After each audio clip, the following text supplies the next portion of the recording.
Well, first of all, thank you for having me. It's been an interesting 24 hours. I've slept for one of them.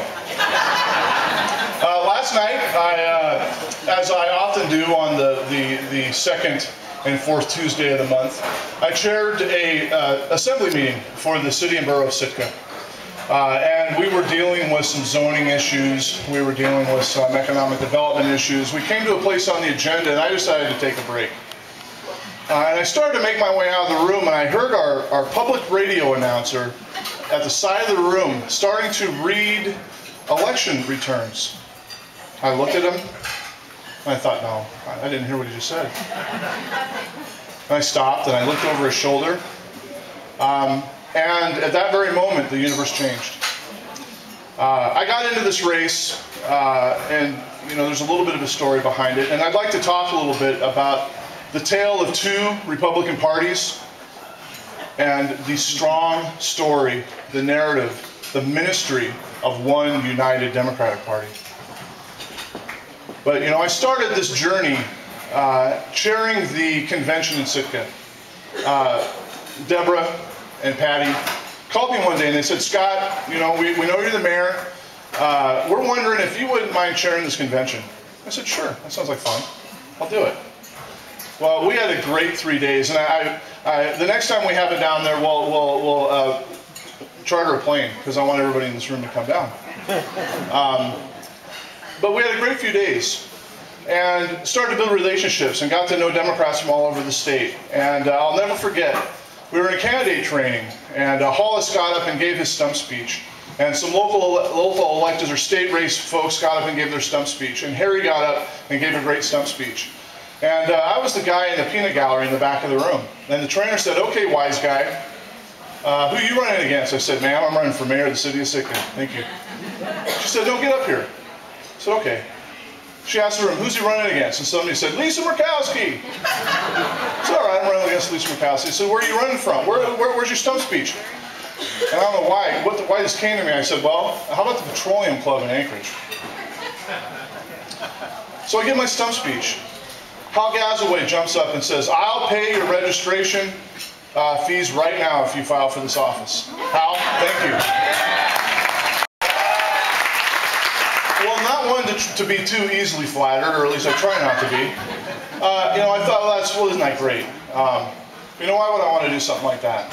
Well, then some folks who were at the convention sent me some opposition research on Lisa. And, I looked at some of this stuff and reflected and thought, and it started to become even more apparent to me how she had changed over time.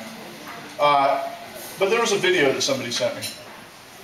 And, I opened this YouTube video, and within it I watch the senior senator from my state stand on the floor of the United States Senate and lift her voice to become the very embodiment, the very block on raising the liability cap for oil polluters from $75 million to $10 billion. Right.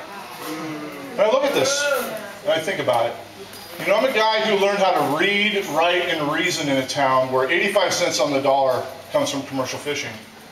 I'm the mayor of a city, thank you.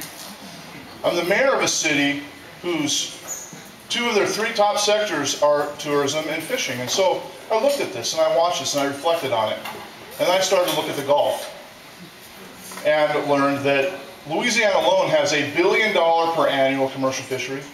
They have a $750 million per year tourism industry. Their top regional city, the shining star of the region being New Orleans, their top sector is tourism, and that tourism is steeped in that city's maritime culture, in its seafaring heritage, in its cuisine, which ties back into the sea. And I thought to myself, if all that is only worth $75 million to the corporate arm of the Republican Party, what am I worth? What are the people I grew up worth? What is my community worth? What are Alaskans worth? And I thought, not much. Not much. Well, as time went on the 31st of May, nobody knew who this character was. On the 1st of June, nobody knew who this certain character was. On the 2nd of June, there was 1,250 news stories around this figure named Joe Miller that came through the Twitter endorsement or the Facebook endorsement of Sarah Palin. And I began to look at this and started to think, you know. Oh, she who shall not be named, Scott. She shall not be. You know what I love about this room? As a mayor, you're used to speaking in deep, resonant tones behind a podium. It's like a revival in here.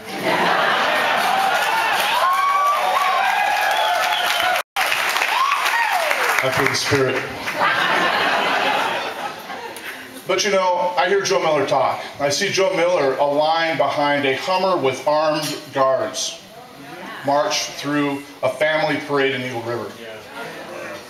I see Joe Miller talk about the abolishment of the Department of Education and the diminishment of public schools in general.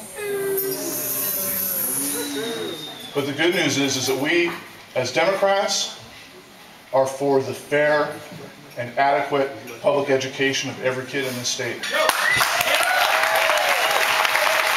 You know, as I observe and reflect on this fringe character who I don't see, you know, I think it's possible he might beat Lisa, but as I listen to him and I observe him and I reflect on him some more, I listen to him talk about the elimination of Social Security. The good news is that we as Democrats stand for our elders. We stand for people who have spent a lifetime working to receive the benefits of a life's work in this country. And because of that, we will win. And this Joe Miller character, he's weighing on my conscience. He's got more of my attention and thought than I ever imagined he would as this campaign goes on. And I listen to this guy talk. You know, he can talk. He talks all kinds of stuff, but he can talk. And I hear him talk about the end of federal investment in Alaska. There's a boat getter. But the good news is that we as Democrats stand up for working people. We believe in job creation.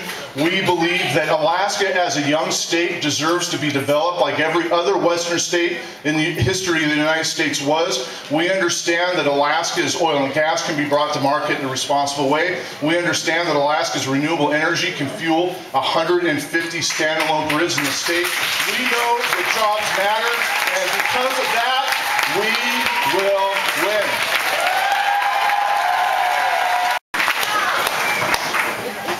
And so Joe's on my mind. I'm thinking about Joe. I'm almost kind of starting to love Joe in a weird, sick kind of way. And I listened to Joe talk about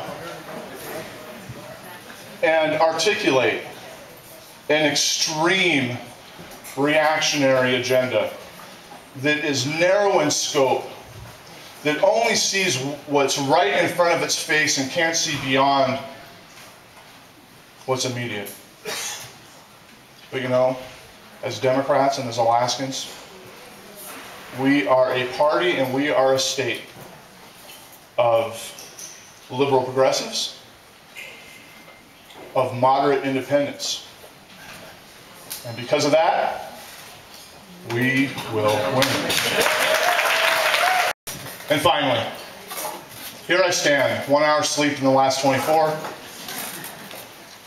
as excited and awake and as energized as I've been in months, because I'm standing with you. You know, the Republican Party right now, I think, is at a crossroads. They are about to tear one another apart. They're about to implode upon themselves. Their ideas are old. Their vision is lacking. Their view of the future is inadequate. They are a party that is split. But we, as Democrats, here today, here and now, in the state of Alaska, and forevermore, throughout the course of the century, throughout the course of the rest of our lifetimes, will be, can be, should be, need to be, absolutely will remain united.